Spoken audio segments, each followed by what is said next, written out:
Ever found yourself in the grip of anxiety, feeling as if the world is closing in on you? It's a sensation too many of us are familiar with, isn't it? In our modern, fast-paced world, anxiety has become an unwelcome guest in the lives of millions. It's a silent epidemic, often misunderstood and overlooked. Some see it as a sign of weakness, others dismiss it as mere overthinking. But let's set the record straight. Anxiety isn't a flaw or a figment of imagination. It's a real and prevalent issue, one that deserves our attention and understanding. It's a complex interplay of emotions, an invisible battle fought within the confines of a person's mind. But here's the good news. Understanding it, acknowledging it, is the first step towards dealing with it. It's a journey we can embark on together, a path towards a more balanced and peaceful existence. Remember, anxiety isn't a personal failing, but a common human experience. Imagine being a young, vibrant individual, suddenly feeling like a bird trapped in a cage. This was my reality. It was a sunny day, filled with the usual hustle and bustle. I was in the middle of a crowded marketplace, surrounded by the familiar smell of fresh produce and the cheerful chatter of people. Suddenly, my heart started racing, my palms were sweaty, and I felt an overwhelming sense of fear. It was as if the world was closing in on me, and I could not escape. I could not understand what was happening. I felt detached, as if I was observing my own body go through this terrifying ordeal. The confusion was paralyzing. Why was I feeling this way? Was I having a heart attack? Was I going crazy? The fear heightened, amplifying the sensations. I remember running out of the marketplace, seeking solace in the solitude of my own home. But even there, the fear lingered. It was like a shadow, following me wherever I went. It took a while to understand what was happening. I went through numerous doctor's appointments, each one more frustrating than the last. Every test came back normal. Physically, I was in perfect health, but mentally, I was a wreck. The fear of experiencing another episode kept me on edge, preventing me from living my life to the fullest. After countless sleepless nights and endless research, I stumbled upon the term anxiety. It was a revelation. The symptoms matched what I was experiencing. It was a strange relief, knowing there was a name for what I was going through. It wasn't a heart attack. I wasn't going crazy. It was anxiety. This realization was the turning point. It was the first step towards understanding my condition. It led me to seek help, to learn more about anxiety and to find ways to manage it. It was a difficult journey, filled with ups and downs, but it was a journey worth taking. Realizing that it was anxiety was the first step towards my journey of understanding and managing it. Anxiety can feel like an uninvited guest who overstays their welcome. It's like a persistent knock on the door of your mind, incessantly demanding your attention. But what is this uninvited guest, and why does it show up in the first place? In essence, anxiety is a natural response to stress. It's your body's way of alerting you to potential dangers, preparing you for action in the face of uncertainty. It's the same feeling that our ancestors might have experienced when faced with a predator, a surge of adrenaline that gives you the energy to fight or flee. This reaction is controlled by a part of your brain called the amygdala. It's like a watchtower, constantly scanning the environment for threats. When it spots something potentially dangerous, it sends a signal to the rest of your body, causing your heart to race, your breathing to quicken, and your muscles to tense up. This is what we commonly refer to as the fight or flight response. However, in our modern world, we're not often faced with physical predators. Instead, our threats come in the form of deadlines, social pressures, financial worries, and so on. Our amygdala can't tell the difference between a lion and a looming deadline, so it reacts in the same way, by triggering the anxiety response. But when this response is triggered too often, or for too long, it can lead to various mental and physical health issues. Chronic anxiety can interfere with your sleep, your appetite, and your ability to concentrate. It can make you feel constantly on edge, worn out, and overwhelmed. It can even contribute to conditions like depression, heart disease, and chronic pain. So it's important to remember that anxiety isn't simply all in your head. It's a complex interplay of your biology and your environment. It's your body's way of trying to protect you, even if it doesn't always get it right. Understanding this can be the first step towards managing your anxiety and reclaiming your peace of mind.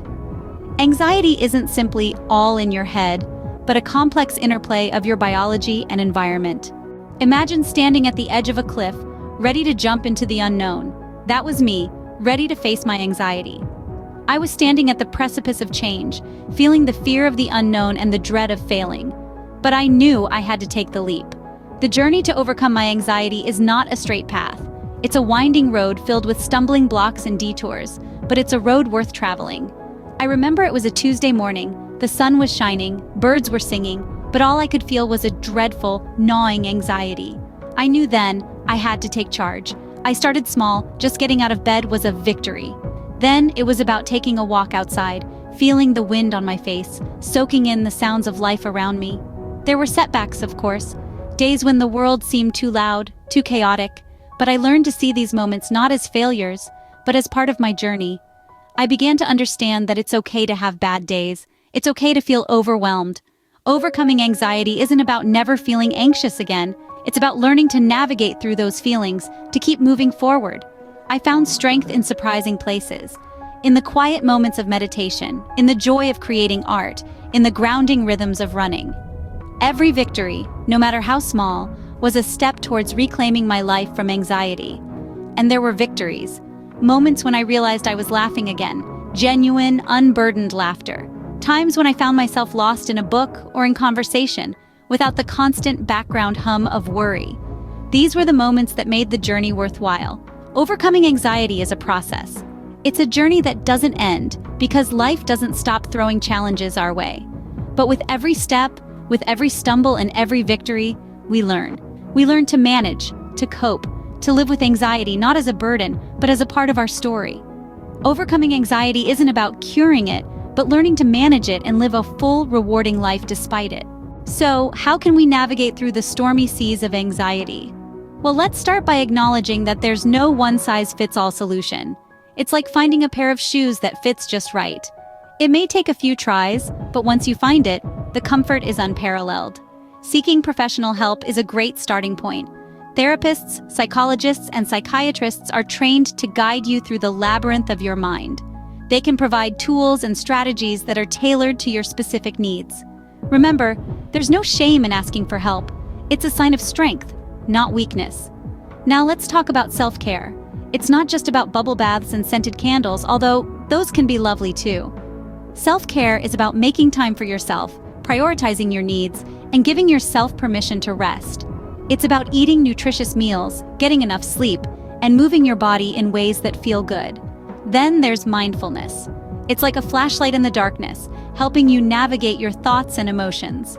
Mindfulness can be practiced in many forms, like meditation, deep breathing, or simply paying attention to the present moment. It's about noticing your thoughts without judgment and gently bringing your focus back to the here and now. And finally, connecting with others. Anxiety can make you feel like you're alone on a deserted island. But remember, there are many others sailing the same choppy waters. Reach out to friends and family, join support groups, or engage in social activities that bring you joy. Human connection can be a powerful antidote to anxiety. And remember, it's okay to have bad days. It's okay to feel overwhelmed. This doesn't mean you're failing, it means you're human. You're not alone in this journey. There are resources available, and there's a whole community out there cheering for you. So take that first step, reach out for help, practice self-care, be mindful, connect with others. It's a journey, not a destination, and every small step counts. Anxiety can feel like a mountain, but remember, even mountains can be climbed. We've journeyed through a landscape of understanding, traversing personal experiences, and exploring the depths of anxiety. It's a journey that illuminated the importance of understanding this condition, not as an insurmountable obstacle, but as a part of the human experience that can be managed with knowledge, help, and self-care. We've delved into personal anecdotes, shedding light on the initial with anxiety and the road to overcoming it. We've also navigated practical advice, offering tools and strategies to manage anxiety and improve mental health. Remember, it's crucial to seek help when you need it, to understand that it's okay not to be okay sometimes, and to practice self-care relentlessly. The road may be rough, but it's a road you don't have to walk alone. Remember, you are not alone in this journey. Keep going, because you are stronger than you think. If you found this video helpful, please hit subscribe button and give this video a like. Let's keep the conversation about mental health going, together.